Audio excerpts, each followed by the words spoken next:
السلام علیکم ورحمۃ اللہ وبرکاتہ. نحمده ونصلی علی رسولہ الکریم اما بعد فاعوذ باللہ من الشیطان الرجیم بسم اللہ الرحمن الرحیم رب اشرح لی صدری ویسر لی امری واحلل عقدۃ من لسانی یفقہوا قولی. حدیث نمبر 203. عن عامر بن سعد قال كان سعد بن ابي وقاص في ابله فجاءه ابنه عمر فلما رآه سعد قال اعوذ بالله من شر هذا الراكب فنزل فقال له انزلت في ابلك وغنمك وتركت الناس يتنازعون الملك بينهم فضرب سعد في صدره فقال اسكت. سمعت رسول اللہ صلی اللہ علیہ وسلم یقول ان اللہ یحب العبد التقی الغنی الخفی. رواہ مسلم کتاب الزہد. سیدنا عامر بن سعد کہتے ہیں کہ سیدنا سعد بن ابی وقاص رضی اللہ عنہ اپنے اونٹوں میں تھے کہ ان کا بیٹا عمر آیا. جب سعد رضی اللہ عنہ نے اس کو دیکھا تو کہا میں اس سوار کے شر سے اللہ کی پناہ مانگتا ہوں. پھر وہ اترا اور بولا کہ تم اپنے اونٹوں اور بکریوں میں اترے ہو اور لوگوں کو چھوڑ دیا ہے کہ وہ سلطنت کے لیے لڑ رہے ہیں. سیدنا سعد رضی اللہ عنہ نے اس کے سینے پر مارا اور کہا چپ رہ، میں نے رسول اللہ صلی اللہ علیہ وسلم سے سنا ہے، آپ صلی اللہ علیہ وسلم فرماتے تھے کہ بے شک اللہ تعالیٰ اس بندے کو دوست رکھتا ہے جو متقی غنی چھپا ہوا ہو. اس حدیث میں حضرت سعد بن ابی وقاص کا ذکر ہے اور ان کی روایت کردہ حدیث اصل میں اس باب کی حدیث ہے. آپ جانتے ہیں کہ سعد بن ابی وقاص کون تھے؟ عشرہ مبشرہ میں سے تھے، ان 10 صحابہ میں سے تھے جنہیں دنیا میں جنت کی بشارت دی گئی. کب مسلمان ہوئے تھے اور کس کے کہنے پر مسلمان ہوئے؟ ابو بکر رضی اللہ عنہ کے کہنے پر مسلمان ہوئے اور بالکل ابتدائی دور میں.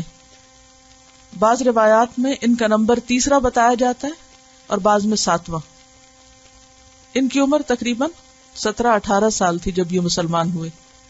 ان کی والدہ کا نام حمنہ بنت سفیان تھا، بنو امیہ میں سے تھی. کیا ہوا تھا جب یہ مسلمان ہوئے تھے؟ کچھ یاد ہے؟ ان کی والدہ نے کھانا پینا چھوڑ دیا تھا تو انہوں نے کہا کہ اے ماں مجھے تجھ سے محبت ہے، لیکن اسلام سے تجھ سے بڑھ کر محبت ہے. اسلام کی محبت تیری محبت سے زیادہ ہے. اگر تیرے جسم میں 1000 جانیں بھی ہوں اور وہ ایک ایک کر کے نکل جائے اس بات پر کہ سعد مسلمان ہو گیا تو بھی میں اسلام کو نہیں چھوڑوں گا. یعنی اسلام کی محبت ان کے دل میں اتنی راسخ ہو گئی کہ ماں کی محبت پر غالب آئی اور اس طریقے پر کہ کسی بھی قیمت پر انہوں نے اسلام کو چھوڑنا گوارا نہ کیا.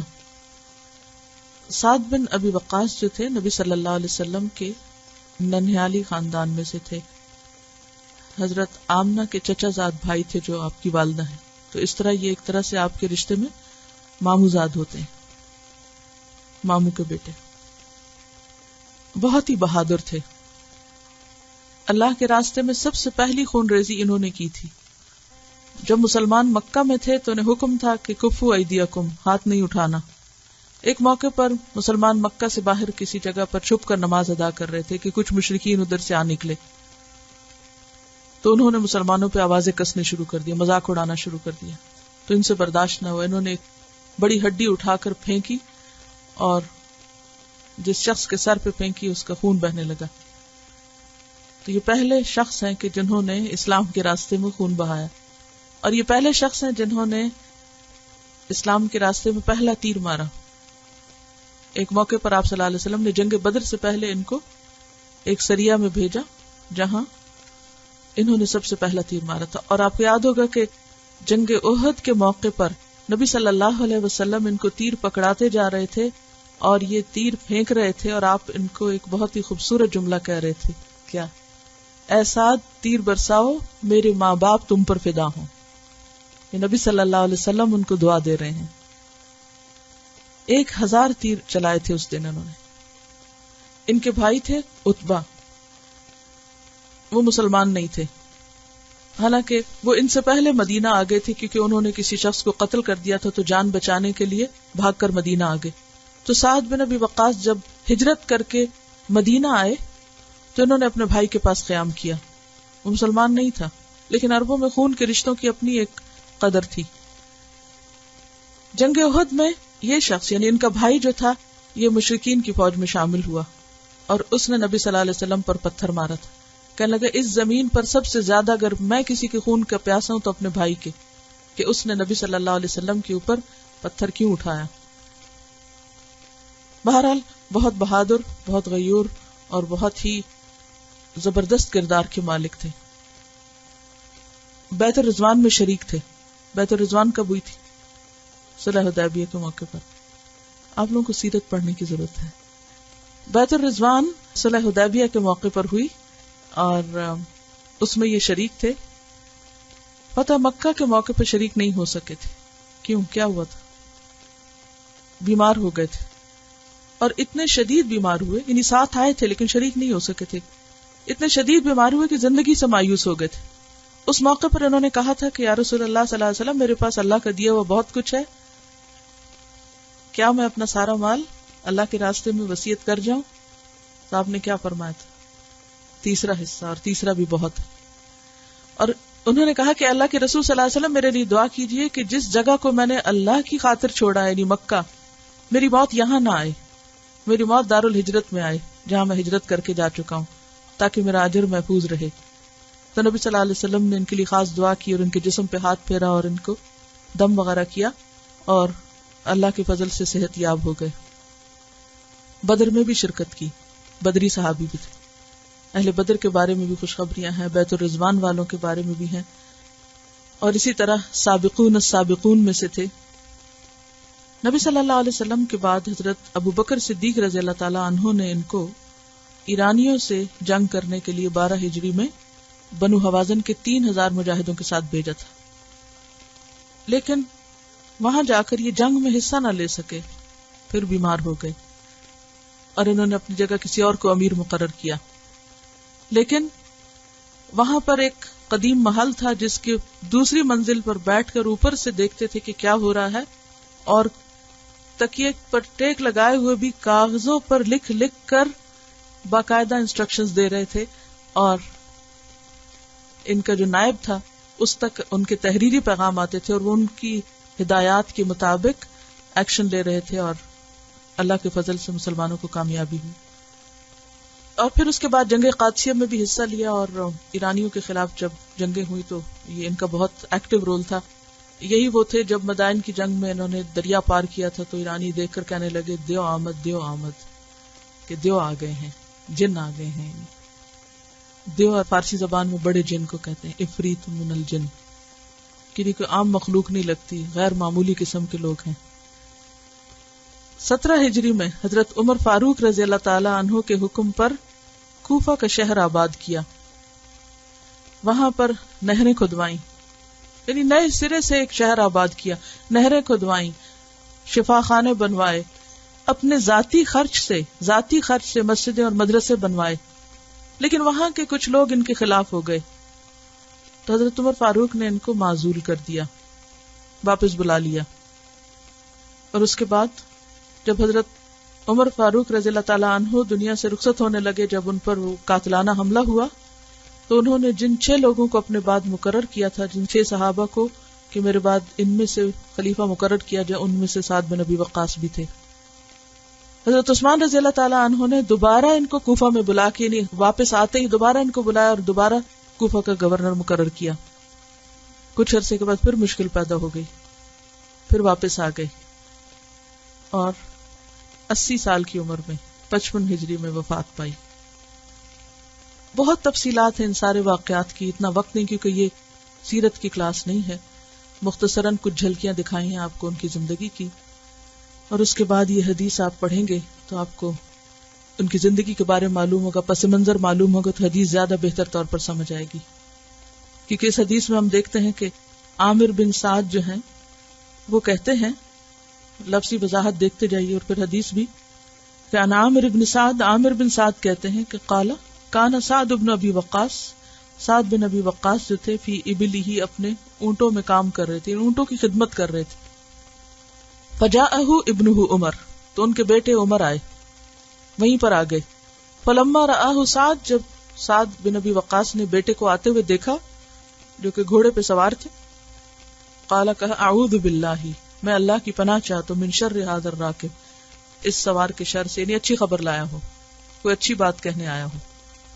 فنزل، تو وہ اترے. فقال لہ، بیٹے نے باپ سے کہا، انزلت فی ابلک، تم اپنے اونٹوں میں اترے ہوئے ہو، یعنی اپنے اونٹوں کی خدمت کر رہے ہو اور یہاں ان کی دیکھ بھال کر رہے ہو، وغنمک، اور بکریوں کی دیکھ بھال کر رہے ہو، وترکت الناس، اور تم نے چھوڑ دیا ہے لوگوں کو، یتنازعون، آپس میں لڑ جھگڑ رہے ہیں، کھینچا تانی کر رہے ہیں، الملک بینہم، آپس میں حکومت کے معاملے میں عہدوں پہ لڑ رہے ہیں، اور تم یہاں آ کر اونٹ چرا رہے ہو.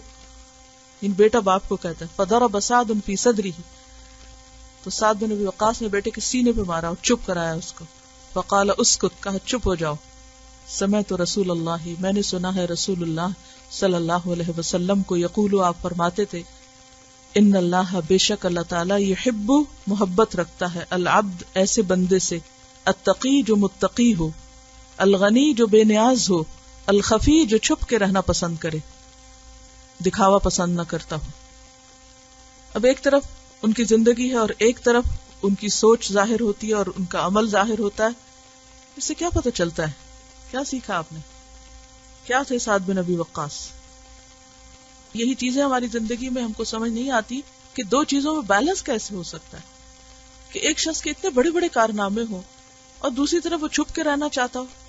وہ جو چھپ کے رہنا چاہتا ہے وہ اس کا اندر ہے، اور یہ جو کارنامے ہیں وہ اس کا عمل ہے. کارنامے شہرت کے لیے نہیں ہیں، دنیا کی طلب میں نہیں ہے. اور جب لیا گیا تو کوئی مائنڈ نہیں کیا اور واپس آ گئے، پھر بلایا تو انا کا مسئلہ نہیں، پھر آ گئے، اور پھر بھیج دیا گیا تو پھر چلے گئے. اور نام خلافت کے لیے چنا گیا ہے اور وہ جا کے اونٹ چرا رہے ہیں کہ اگر میری ضرورت ہوئی تو بلا لیا جائے گا، نہیں تو میں بیٹھا ہوں یہاں اپنا کام کر رہا ہوں، میرے پاس بہت سے کام ہے اور کرنے کو. یعنی کوئی ایک خاص انہوں نے زندگی کا وہ نہیں بنایا تھا کہ اگر نیکی ہے تو بس یہ ہے اور اگر یہ نہیں تو کچھ بھی نہیں. چھپ کے رہنا چاہتے تھے، بے نیاز تھے، دنیا کی ہرس نہیں تھی، لیکن جب ان کی ضرورت ہوتی تو وہ حاضر ہو جاتے. سب سے پہلی بات دیکھیں کہ ابتدا میں ہی مسلمان ہو گئے. اس سے کیا پتہ چلتا ہے؟ حق سامنے آیا، فوراً قبول کر لیا، سچائی کو دیکھا، فوراً قبول کر لیا، اور اتنے سچے طریقے سے قبول کیا کہ پھر کوئی محبت بیچ میں آڑے نہیں آئی، کوئی دنیا کچھ بھی کسی قیمت پہ اس کو نہیں چھوڑا. مطلب تیسرے نمبر پر اگر یہ مسلمان ہوئے تو اس میں آپ دیکھیں کہ پہلے تو آپ کے گھر کے افراد ہیں نا، جس میں حضرت علی ہیں، وہ ابھی بچے ہیں، حضرت زید ہیں، غلام ہیں، اور حضرت ابوبکر ہیں، اور حضرت ابوبکر جا کر اسلام کی دعوت دیتے ہیں. عبد الرحمن بن عوف اور سعد بن ابی وقاص مسلمان ہوتے ہیں، تو اسی لیے کہا جاتا ہے کہ یہ ابوبکر، عبد الرحمن بن عوف اور یہ تیسرے نمبر پر یا پھر ساتویں نمبر پر. یعنی جو ہی اسلام کے بارے میں سنا، بغیر کسی کنفیوژن کے اور بغیر کسی کمپلیکس کے اور بغیر کسی الجھن کے سچائی سامنے آئی اور اس کو قبول کر لیا. دوسری بات یہ پتہ چلتی ہے کہ انتہائی بہادر تھے، کسی سے ڈرنے والے نہیں تھے، اسی لیے اقدام کیا تینوں دفعہ. عملی طور پر فتح مکہ میں نہیں جا سکے، یعنی پارٹیسپیٹ نہیں کر سکے، لیکن ساتھ تھے. پچھلی دونوں حدیثوں کی موافقت ہے اس میں کہ اللہ نے ان کو نیک کام کے لیے استعمال کر لیا اور انہیں موقع دیے. اور پھر آپ دیکھیے کہ زندگی میں ہمیشہ انسان ایک طرح نہیں رہ سکتا، کبھی عروج ہے، کبھی زوال ہے، کبھی دن ہے، کبھی رات ہے، کبھی صحت ہے، کبھی بیماری ہے، کبھی ایک چیز مل رہی ہے، کبھی چھن رہی ہے. لیکن اصل بہادری کیا ہے؟ صرف تیر چلانا نہیں، اصل بہادری اپنے آپ کو سنبھالنا بھی ہے کہ ہر موقع پر اسلام کی خدمت کے لیے حاضر ہے. نیکی کا کوئی موقع ہاتھ سے نہیں جانے دیتے، کسی بھی قسم کی خدمت لے لو. پھر آپ دیکھیے کہ کوفہ کا شہر آباد کرنا، شہر آباد کرنا تو معمولی کام نہیں ہے. کوئی ایک سکول بنانا نہیں، کوئی ایک جگہ بنانا نہیں، پورا شہر آباد کرنا. اور آپ کو معلوم ہے کیسا آباد کیا تھا؟ پوری عالم اسلام کی سب سے زبردست فوجی چھاونی بن گئی تھی کوفہ. یعنی اس کے مقابلے میں کوئی دوسرا شہر نہیں تھا، اتنا زبردست شہر تھا. ہوا یہ تھا کہ مدائن کے علاقے چونکہ انہوں نے فتح کیا تھا تو وہاں پر یہ لوگ تھے، تو وہاں کی آب و ہوا ان کو راس نہیں آئی اور لوگوں کی صحت بہت خراب ہو گئی. تو حضرت عمر نے حکم دیا کہ وہاں سے ہٹ کے کوئی دوسری جگہ دیکھ کر جہاں پر بہتر سازگار ماحول ہو اور فضا ہو وہاں پر شہر آباد کیا جائے. اسکریچ سے ایک چیز شروع کرتے ہیں، نہریں کھدواتے ہیں، اسکول بنواتے ہیں، ہسپتال بنواتے ہیں، اپنے ذاتی پیسے لگا کر اپنی جیب سے خرچ کر کے شہر آباد کرتے ہیں. اور یہ ان صحابہ میں سے جو بہت مالدار بھی تھے. اور پھر جب انہیں حضرت عمر نے کہا کہ اچھا، اور شکایت کیا تھی؟ معمولی سی شکایت تھی کہ نماز ٹھیک نہیں پڑھاتے. ہوتا نا کہ کچھ لوگوں کو ہر وقت مسئلہ رہتا ہے، تو اور کچھ نہیں ملا تو کہا یہ نماز ٹھیک نہیں پڑھاتے. حضرت عمر نے کہا کہ تم واپس آ جاؤ. اب ایک شخص جس نے پورا شہر آباد کیا اسے وہاں سے معزول کیا جا رہا ہے اور واپس مدینہ بلایا جا رہا ہے، اور کوئی شکایت نہیں، کوئی ناراضگی نہیں، واپس آ جاتے ہیں. اور بعد میں جب تحقیق کرائی تو پتہ چلا شکایت غلط تھی، جھوٹ تھا، بلا وجہ کی الزام تراشی تھی. تو ہم جب کسی ایک حدیث کو لیتے ہیں نا تو بس اسی کو لے لیتے، دوسرا پہلو بھول جاتے ہیں. اب یہاں پر جس وقت ان کا نام خلافت میں لیا جا رہا ہے اور لوگ انتظار میں کہ کون خلیفہ بنتا ہے اور ایک عجیب سیاسی پس منظر ہے، اور وہ سب کچھ چھوڑ کر بالکل بے نیاز ہو کر، یہ تینوں صفات ان کے اندر پائی جاتی ہیں، متقی بھی ہے اور بے نیاز بھی ہے، کوئی لالچ نہیں کسی چیز کا، اور پھر کوئی شہرت نہیں چاہیے. اور آپ کو معلوم ہے کہ ان کی زیر نگرانی جب جنگ قادسیہ میں بھی یہ شریک ہوئے تھے، اور وہ موقع جب ایرانی بادشاہ نے خط پھاڑا تھا اور پھر اس کے بعد جب مسلمان سفراء پہنچے تھے ان کے دربار میں تو انہوں نے مٹی کا ٹوکرا اٹھوایا تھا نا، زید بن عاصم تھے ان کو. تو حضرت سعد اس وقت بھی ان کی طبیعت ٹھیک نہیں تھی، وہ خیمے میں تھے، تو زید بن عاصم اٹھا کے مٹی کا ٹوکرا سعد کے پاس لیا تو سعد نے اتنا پازیٹیولی اس کو لیا اور کہا کہ انہوں نے اپنی زمین تو ہمیں دے ہی دی ہے، تب حکومت بھی دے دیں گے. جبکہ بھرے دربار میں ایک انسان کو مٹی کا ٹوکرا اٹھوانا بظاہر بہت ذلت آمیز سلوک تھا، لیکن انہوں نے اس کو بہت اپنے حق میں پازیٹیولی لیا اور اسے قبول کر لیا کہ ٹھیک ہے، یہ مٹی تمہاری بڑی اچھا شگون ہے. اور پھر وہ لے کے چل دیا. اور جب خسرو کو پتا چلا کہ یہ کہا ہے مسلمانوں نے تو اس نے ان کے پیچھے بندے دوڑا دی کہ کسی طرح وہ ٹوکرا واپس دے، لیکن وہ نکل گئے تھے ان کے ہاتھ سے، وہ واپس نہیں ملا. پھر آپ کو معلوم ہے کہ جب وہ علاقہ فتح کیا تو وہ جو ہیروں کا تاج تھا جو بہت وزنی اور 60 گز کا کارپٹ تھا وہ بادشاہ کا، جس کے اندر ہیرے جڑے ہوئے تھے، وہ ان کے ہاتھ آیا تھا. پھر انہوں نے اسے مدینہ بھجوایا تھا اتنی دولت پا کر. اور پھر اس کے بعد یہ کہ 5واں حصہ انہوں نے وہاں بھیجا تھا، باقی فوجیوں میں تقسیم کیا تھا، اور ایک ایک کے حصے میں بہت کچھ آیا تھا. اور ان کی اپنی ذاتی دولت بھی بہت زیادہ تھی، لیکن اس کے باوجود کبھی بھی اس کا کوئی ناز یا کوئی روب یا کوئی اس سے ناجائز فائدہ اٹھانا یا اس کی وجہ سے عیش و عشرت میں مبتلا ہونا، ایسی کوئی بھی چیز نہیں ملتی. تو یہ ہے وہ کردار جنہوں نے واقعی حقیقی معنوں میں دین کی خدمت کی. ہم دین کی خدمت کیوں نہیں کر سکتے؟ کیونکہ ہم اپنے ذات کے خول سے باہر نہیں نکلتے. ہمیں ہر وقت یہ مسئلہ رہتا ہے کہ میرے خلاف فلاں نے یہ کیوں کہہ دیا، فلاں نے یہ بات کیوں کر دی، یہ کیوں ہو گیا، وہ کیوں ہو گیا، مجھ پہ الزام کیوں لگ گیا. اور یہ یاد رکھیے کہ یہ بالکل ایک ہیومن نیچر ہے نا، مس انڈرسٹینڈنگ، کیونکہ انسان کی عقل چھوٹی ہے، اتنی ہماری عقل نہیں ہوتی، اس لیے ہم جلدی غلط فہمی کا شکار ہو جاتے ہیں. ہم چیز کو سامنے کی نظر سے دیکھتے ہیں، ہمیں ہماری سمجھ میں نہیں آتی اور ہم اس کو غلط مطلب اور غلط رنگ دے دیتے ہیں اور پھر اس کو ایک انا کا مسئلہ بنا لیتے ہیں، آگے نہیں بڑھ پاتے. کچھ لوگ کام کا انتظار کرتے رہتے کہ کوئی انہیں کہے تو وہ کر لیں گے. دونوں صفات ہیں ان کے اندر. جب مکہ میں مشرکین نے مذاق اڑایا تو اس وقت کسی نے ان کو نہیں کہا تھا کچھ، خود ایکشن لیا. اسی طرح جنگ احد میں بھی اور مواقع پر بھی جب وہ ایک سریہ جس میں پہلا تیر چلایا تھا انہوں نے، اسلام کا پہلا تیر ان کے ہاتھ سے چلا تھا، تو ایسے مواقع پر دونوں چیزیں نظر آتی ہیں کہ ایک طرف یہ نہیں تھا کہ کام نہیں چاہتے تھے، عہدے کی خواہش نہیں تھی، اور دوسری طرف یہ ہے کہ جہاں ضرورت دیکھی، موقع دیکھا نیکی کا، وہاں پیچھے نہیں رہے. ان دو چیزوں میں فرق ہوتا ہے. ایک ہوتا ہے عہدے اور دنیا کی خواہش ہونا، اور دوسرا یہ ہے کہ نیکی کے کام اور مواقع ڈھونڈنا اور جہاں پتہ چلے وہاں پیچھے نہ رہنا. یہ دو چیزوں میں فرق ہے. اب دیکھیے کہ یہ جو انہوں نے بات کی نا، یہ بڑی اہم بات ہے، اور ہم سب ایسے موقع پہ مار کھا جاتے ہیں کہ ہمارے پیرنٹس ناراض ہیں یا شوہر ناراض ہیں یا بچے نہیں خوش ہوتے، اور ہمارے دوست ناراض ہو جاتے ہیں جب ہم ان کو ٹائم نہیں دیتے یا کچھ. تو ایک تو یہ ہے کہ ٹھیک ہے سب کو اس کا حق ملنا چاہیے، لیکن آپ اگر اپنے آپ کو لوگوں کے لیے ڈیڈیکیٹ کر دیں گے تو کچھ نہیں کر سکیں گے. کسی کا حق مارے نہیں، کسی کے ساتھ زیادتی نہیں کریں، لیکن اپنی زندگی کو اللہ کے لیے وقف کریں، اللہ کے لیے خالص کریں. ہر چیز کی ایک لمٹ اور ایک حد ہوتی ہے. سب کے حقوق اپنی جگہ ہیں، سب کا خیال رکھنا اپنی جگہ ہے، لیکن انسان کی زندگی کا مقصد اپنی جگہ ہے.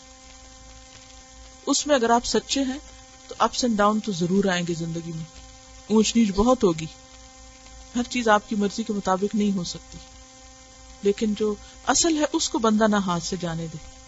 نو میٹر واٹ، کوئی تعریف کرے، تنقید کرے، اچھا سمجھے، برا سمجھے، آگے لائے، پیچھے کرے، کچھ بھی ہو، کام ہی کرنا ہے، مقصد پہ نظر رہنی چاہیے. آپ دیکھیں کہ انتہائی عروج اور انتہائی عاجزی، انتہائی مالداری اور انتہائی معمولی درجے کے کام بھی کرنا. عربوں میں جو بڑے لوگ ہوتے تھے وہ خود اونٹ نہیں چراتے تھے، وہ خود ان کی خدمت نہیں کرتے تھے، ان کے غلام ہوتے تھے. آگے وہ غلام خرید لیتے تھے پیسے سے اور ان سے کام کرواتے تھے. لیکن آپ دیکھیے کہ کہاں وہ کوفہ کے گورنر ہیں اور کہاں آ کے اپنے اونٹوں کو دیکھ بھال کر رہے ہیں اور بکریاں چرا رہے ہیں اور اپنا کام کر رہے ہیں. کمپلیکس نہیں ہے نا اندر. ہم لوگ کمپلیکس کے مارے ہوئے ہیں، یہ چیز ہماری شان کے مطابق اور یہ خلاف ہے اور یہ ہمیں کرنا ہے اور یہ نہیں کرنا. ان کے نزدیک نیکی نیکی ہوتی تھی. نیکی کا کوئی بھی موقع نیکی کا موقع ہے، چھوٹا یا بڑا یا کسی بھی رنگ کا ہے. اس میں کوئی پک اینڈ چوز نہیں تھا کہ یہ نیکی تو میری شان کے مطابق ہے اور یہ نیکی شان کے خلاف ہے اور یہ شان سے کم ہے، لہذا یہ نہیں کریں گی. جو ہمت توفیق ہو، جیسے بھی، کسی بھی کام میں عیب نہیں ہے اور آر نہیں ہے. جس شخص کے سامنے یہ ہوتا ہے نا کہ میں نے نیکی کمانی، اس کے لیے کچھ بھی مشکل نہیں، چھوٹی سی چھوٹی نیکی بھی اس کے لیے حقیر نہیں. ہم اللہ پہ ڈال دیتے ہیں، اللہ چاہے گا تو ہم کو ہدایت مل جائے گی، اور اللہ چاہے گا تو ہم یہ بھی کر لیں گے، اور اللہ چاہے گا تو وہ بھی کر لیں گے. لیکن ہم اپنے اندر کے کمپلیکس اور اپنے اندر کی جو خرابیاں ہیں ان کو نہیں دور کر پاتے. اور پھر ایک اور بات آپ دیکھیے کہ باپ اور بیٹے کا تعلق کیسا ہے اور کتنی اسٹریٹ فارورڈ سیدھی سیدھی گفتگو ہے. بیٹے کو دیکھ کے کہتے ہیں اس کے شر سے اللہ مجھے بچائے. یہ اصل میں ایک محاورہ بھی ہے اور ایک دعا بھی ہے کہ جب ان یوزول قسم کا کوئی اچانک آتا ہے تو ہم کہتے ہیں نا پتہ نہیں کیا خیر کی خبر ہو، جیسے کہتے یعنی ایسی بات لائے، ایسی خبر لائے تو جس میں خیر ہو. آج اگر کوئی اپنے بیٹے کو یہ کہے تو بیٹا وہیں سے گاڑی موڑے اور دوبارہ کبھی نہ آئے کہ باپ نے مجھے یہ کیوں کہہ دیا. ایک اور باپ بیٹے کے تعلق میں آپ دیکھیے کہ بیٹا کتنے کھلے انداز میں بتا رہا ہے باپ کو کہ لوگ کیا کر رہے ہیں اور آپ کیا کر رہے ہیں. کیا ہم اپنے بچوں کو اجازت دیتے ہیں کہ وہ بھی ہمیں کھلے انداز میں کچھ بتا دیں؟ یعنی کانفیڈنس دینا ہے نا اپنی اولاد کو کہ جو کہنا ہے کہو، اور پھر وہ ہاتھ مار کے چپ کراتے ہیں. آج کتنے لوگ ہاتھ کی ضرب سہیں گے؟ ہم تو اس پہ ٹچ ہی ہو جاتے ہیں کہ ہمیں چھوا ہی کیوں، ہاتھ کیوں لگایا ہمیں. اور عموماً ایسا ہوتا ہے نا کہ بچوں کو یہ ہوتا ہے کہ ہمارے ماں باپ بہت اعلیٰ مقام پہ ہوں، اور ہم سب اپنے ماں باپ کے بارے میں ایک بہت وہ رکھتے ہیں، ایک ہمیشہ بڑی سوچ رکھتے ہیں کہ ان کو عزت کا مقام ہو، احترام ہو سب.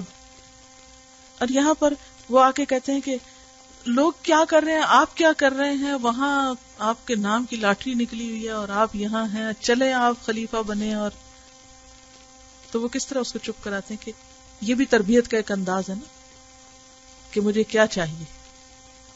معزول ہو کے آ چکے تھے نا، کیونکہ حضرت عمر رضی اللہ تعالیٰ عنہ نے ان کو معزول کر دیا تھا جب ان کے خلاف ایک شکایت ہوئی تھی کہ نماز ٹھیک نہیں پڑھاتے.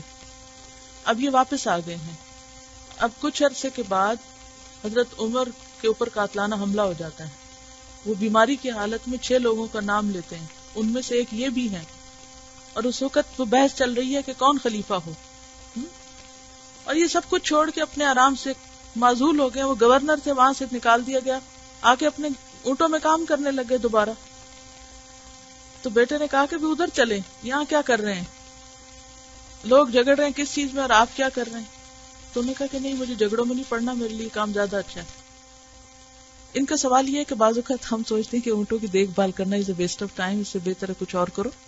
اٹس اے گڈ کوشچن, کیونکہ ہمیں ایسے ہی کنفیوژن لگے رہتے ہیں, اچھا اس وقت یہ کروں یا یہ کروں, یہ کروں یا نہ کروں, تو ڈیسائیڈ نہیں کر پاتے. اور پھر نتیجہ کیا ہوتا ہے کہ ہم کسی بھی اپنے کام پر راضی نہیں ہوتے اور ہم سمجھتے ہیں ہماری زندگی ضائع ہو رہی. تو یہاں ان کی حکمت کیا ہے کہ جب تک ان کو موقع ملا شہر آباد کرنے کا, ہی واز سو ٹیلنٹڈ, ایک شہر کی پوری پلاننگ کرنا اور اس کو بالکل ایک ماڈرن طریقے سے, اور پھر اس کو ایک فوجی چھاونی بھی بنانا, یعنی کہ اسٹریٹجک پلاننگ بھی اور رفاہ عامہ کے کام بھی اور علم کی خدمت بھی, اور یعنی کہ اسکریچ سے ایک چیز کو ڈیولپ کرنا یہ کوئی معمولی کام نہیں تھا. سو ٹیلنٹڈ, سب کچھ کرنے کے قابل تھے. جب سب کچھ کر لیا اور لوگوں کی خدمت میں دن رات لگے ہوئے, تو وہاں ان کے خلاف شکایت ہو گئی اور وہاں سے اٹھا کے وہ بھیج دیے گئے.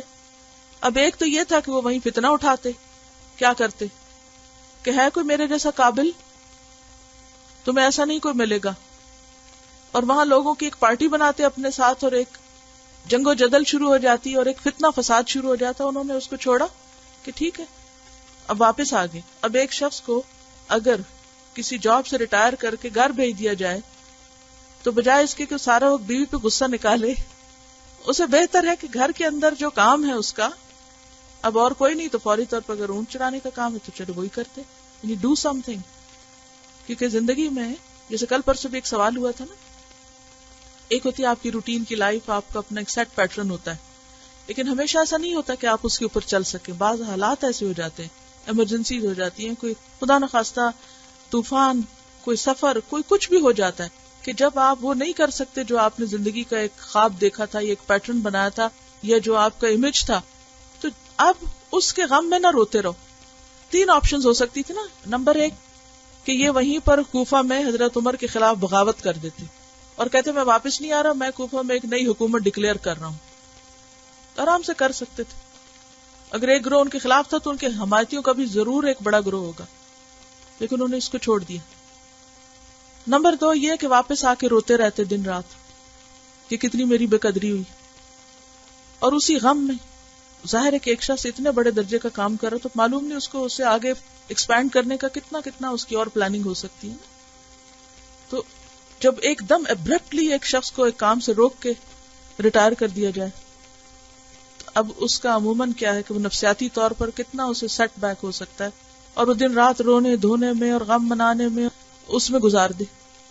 اور تیسری آپشن کیا ہے, ٹھیک ہے وہ نہیں, اب اللہ نے مجھے یہاں رکھا ہے, میرے حصے میں یہ کام آ گیا, اسی میں بہتری ہوگی, میں یہ کام کر لیتا ہوں. کیا پیغمبروں نے بکریاں نہیں چرائی؟ اور آپ کو معلوم ہوگا کہ حضرت عمر رضی اللہ تعالیٰ عنہ خلیفہ ہیں, اور خارج زدہ اونٹوں کے اوپر وہ لگا رہے ہیں تارکول علاج کے طور پر. اور کوئی بھی نوبل مین یہ نہیں کیا کرتا تھا اس دور میں, کیونکہ انتہائی مشکل کام ہوتا تھا. جو گندک جب ابلتی ہے نا, کبھی سلفر کی اسمیل معلوم ہوگی اگر کسی نے کبھی لیب میں کام کیا, تو اسے گرم کر کے یا اس کا کچھ بنا کے تو وہ خارش والی جگہ کے اوپر ٹریٹمنٹ کیا کرتے تھے. تو خود اپنے ہاتھ سے لگے ہوئے تھے, کس لیے کہ میں اپنے نفس کو سیدھا کروں. تو کسی نے کہا کہ عمر امیر المومنین ہو کر یہ کام کرتے, کسی غلام کو کہتے. تو عمر نے کہا تھا کہ ایو عبد عابد من عمر, عمر سے بڑھ کر غلام کون ہو سکتا ہے, عمر اللہ کا بندہ ہے, عمر سب سے بڑا غلام ہے. تو اس میں ٹھیک ہے کہ آج کے دور میں ہماری پرائرٹیز کچھ اور ہوگی اور ٹائم کا ایک مسئلہ ہے, اور ہم ہمیشہ سوچتے ہیں کہ بہتر سے بہتر چیز کریں, لیکن ایٹ ٹائمز آپ اس ساری چیز سے ہٹ کر کسی ایسے موقع پر آ جاتے ہیں کہ وہ نہیں ہو پاتا, تو اب وہ فرسٹریشن کا شکار نہیں ہونا چاہیے. مثلا آپ دیکھیے کہ 2-2.5 سال سے آپ ایک روٹین میں ہیں, آپ صبح اٹھتے ہیں, ایک کام کرتے ہیں, اور پھر ایک سیٹسفیکشن بھی ہوتی کرتے کرتے, اب ایک دم بریک آ گئی, آپ کو کچھ اور کرنا پڑ گیا. بعض اوقات شادی ہو جاتی ہے, انسان کا پورا ماحول تبدیل ہو جاتا ہے, بعض اوقات بچے ہو جاتے ہیں, پورا سیناریو چینج ہو جاتا ہے, بعض اوقات ایسی جگہ پر آپ کو جا پھینکا جاتا ہے, کوئی ٹرانسفر ہو جاتی ہے, کہیں کام میں چینج آ جاتا ہے, جاب چلی جاتی ہے, حالات ایک دم خراب ہو جاتے, بزنس ڈاؤن ہو جاتا ہے. کچھ سے کچھ انسان کو گھر میں کوئی بیمار ہو جاتا ہے، خود انسان کی صحت خراب ہو جاتی ہے، زندگی میں بہت سارے اپس اینڈ ڈاؤن ہونے، سب کچھ ہوتا ہے. انسان میں تقدیر کی ایکسپٹنس ہونی چاہیے. رضیت باللہ ربن، میرے رب نے مجھے اس حال میں رکھا، میں اس پر راضی. میں ایک لمحہ بھی ضائع کیے بغیر اب یہاں جو میں کر سکتا ہوں میں وہ کروں گا. جیسے کل بھی بات ہوئی تھی، وہ ایک عالم کی کہ جن کو کنویں میں بند کر دیا گیا تو انہوں نے وہاں بھی کام نہیں چھوڑا، وہ جو آتا تھا لکھا کے شاگردوں کو کتابیں لکھ لی. کرنے والے ہر جگہ کام کر لیتے. قرآن مجید میں جیسے آتا ہے نا کہ وَعَسَىٰ أَن تَكْرَهُوا شَيْئًا وَهُوَ خَيْرٌ لَكُمْ وَعَسَىٰ أَن تُحِبُّوا شَيْئًا وَهُوَ شَرٌ لَكُمْ. ہو سکتا ہے کہ ایک چیز کو تم بہت چاہتے ہو اور وہی چیز تمہارے حق میں بہت ہی بری ثابت ہو، اور ایک چیز جس سے تم سخت ناپسند کرتے ہو، بہت ہی آپ تنگ ہوتے ہیں کہ یہ بالکل گوارا نہیں مجھے اور میں تو اسے ایکسپٹ کر ہی نہیں سکتا، اور آپ سارا وقت ریزسٹ کر کے اور جنگ ہی لڑتے رہتے ہیں. کیا حاصل ہوتا ہے سوائے خود کو گنوانے کر ضائع کرنے کا. اور یہ انسان کے لیے ٹیسٹ ہوتے ہیں، یہ اللہ تعالیٰ امتحان دیتا ہے بندے کو. ہر بندہ آزمایا جاتا ہے. اب دیکھیے کہ وہ جو حدیث ہے نا کہ آگ سے بچو خواہ کھجور کا آدھا ٹکڑا ہی کیوں نہ دے گی. یو نیور نو کہ آپ کی بخشش کس عمل سے ہو جائے. یعنی سعد بن ابی وقاص ان لوگوں میں سے تھے جنہیں جنت کی بشارت ہوئی دنیا میں، لیکن اس کے باوجود وہ اس کو اپنی آخری اتھارٹی یا سرٹیفکیٹ سمجھ کے کام نہیں چھوڑ بیٹھے، بلکہ مسلسل کام کرتے رہے. کوئی مشکل آ جائے تو بھی ہم سمجھتے زندگی ختم ہو گئی، اور کچھ نعمت مل جائے تو ہم کہتے ہیں کہ بس اب سب کچھ پا لیا. یہ جو فوت ہوئے تو اس وقت مدینہ کے گورنر مروان بن حکم تھے، انہوں نے ان کا جنازہ پڑھا، جنت البقیع میں دفن ہوئے. میں سوچتی کہ سب سے جو مجھے مشکل پارٹ لگتا ہے صحابہ کرام کی زندگی میں، جسے انہوں نے کس طرح ایکسپٹ کیا کہ وہ مدینہ جس میں نبی صلی اللہ علیہ وسلم تھے کبھی، پھر ابو بکر تھے، پھر عمر تھے، اور پھر وہ مدینہ ایسے لوگوں کے پاس آ گیا، تو ان کے لیے وہ کتنا مشکل وقت ہوگا، لیکن جو انہیں کرنا تھا وہ کرتے رہے. سبحانک اللہم و بحمدک نشہد ان لا الہ الا انت نستغفرک و نتوب الیک. السلام علیکم و رحمۃ اللہ وبرکاتہ.